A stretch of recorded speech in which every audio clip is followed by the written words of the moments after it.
In this video, we'll be going over Schedule D of IRS Form 8995A. So if IRS Form 8995A is the Qualified Business Income Deduction Calculation form, Schedule D applies special rules for patrons of agricultural or horticultural cooperatives. So the vast majority of taxpayers won't have to complete Schedule D, but if you are an agricultural or if you're a patron of an agricultural or a horticultural cooperative, there are certain limitations that need to be applied to your QBI deduction.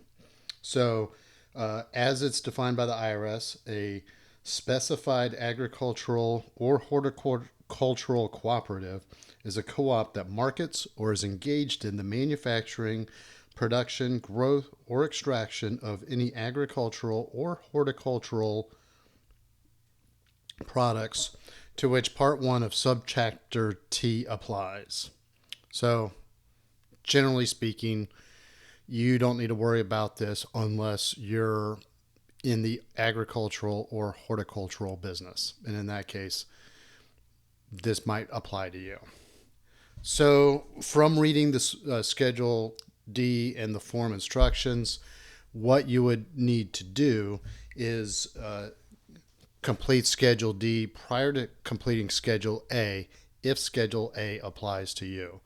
And Schedule A, as a reminder, is the schedule that you have to complete if you fall within the phase-in, phase-out limitations. So if you're above the phase-in income, taxable income amount, that means that you might be susceptible to a partial reduction. If you're below the phase out portion, then you will be subject to a partial prorated reduction in your QBI deduction that you have to calculate on Schedule A. So if you're above the phase out, you wouldn't even be completing the form because you won't get a deduction. And if you're below the phase in threshold, you won't need to complete Schedule A because you'll be entitled to the entire deduction. So if Schedule A applies, you would complete Schedule D before Schedule A. If not, then you would complete Schedule D in conjunction with the Form 8995A itself. And we'll kind of walk through how they work together. So in this case, for illustration purposes, John Doe's got two agricultural or horticultural cooperatives. So one is called Doe's Flower Emporium. The other one's called Doe's Leafy Plants. He's got this the tax ID numbers for each of them, and then he's got the qualified business income or the QBI that's allocable to qualified payments received from the cooperative. See instructions. This is what the instructions say. Input the QBI for the trade or business as properly allocable to qualified payments received from the co-op. Qualified payments include patronage, dividends, and per unit retains allocations. So as long as you understand what those terms mean, you understand what to put in line 2. So as an illustrative example, we've entered the amounts $200,000 and $100,000 respectively. And then we're going to multiply each of those amounts by 90%. So that's a placeholder. We'll get back to that in a second. Now we're going to take line 4, which is the W-2 wages from the trade or business allocable to the qualified payments. And you would receive this information directly from line 4 of the 8995A.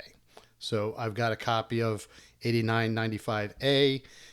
For illustrative purposes, we've got Doe's Flower Emporium and Doe's Leafy Plants. They're both checked over here in column E because they're both patrons.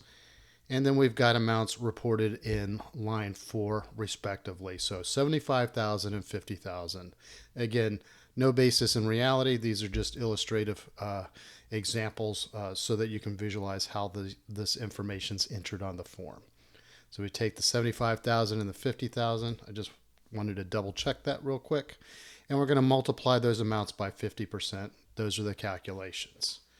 So now the patron reduction, which is applied, is is the smaller of either the line 3 amount, which is 90% of the QBI allocable to the qualified payments, or that reduction is 50% of the W-2 wages allocable to those qualified payments. So we, in both situations, the lowest is the line 5 amount, and that's what we put here. We're also going to put that in line 14 all the way down here. So if you're completing the form, you would complete lines 4 through 12, unless you don't have to. If you're able to skip lines 4 through 12, then basically you would get to line 13.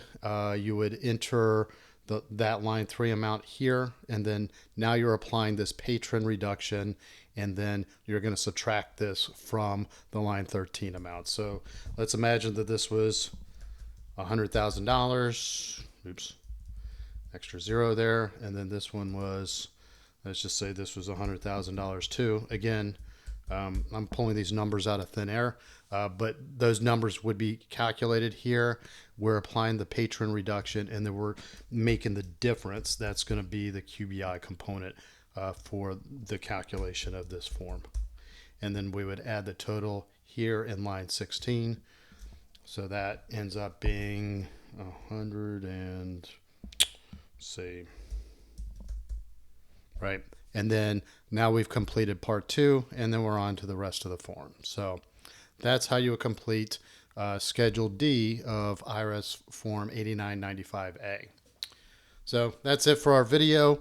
I just wanted to bring your attention to the fact that we're updating all the content related to IRS Form 8995A, and as we do so, we'll be updating the links in our articles and our videos. We'll put a playlist together on the YouTube channel, and we'll make sure that all the links are updated as we update these resources. So if you like our articles, please subscribe to our newsletter. If you like our YouTube videos, please subscribe to our YouTube channel. And as always, if you have any questions or comments, or if there's another topic that you'd like to see in an upcoming video, please hit me up in the comments section. Thank you very much and have a great day.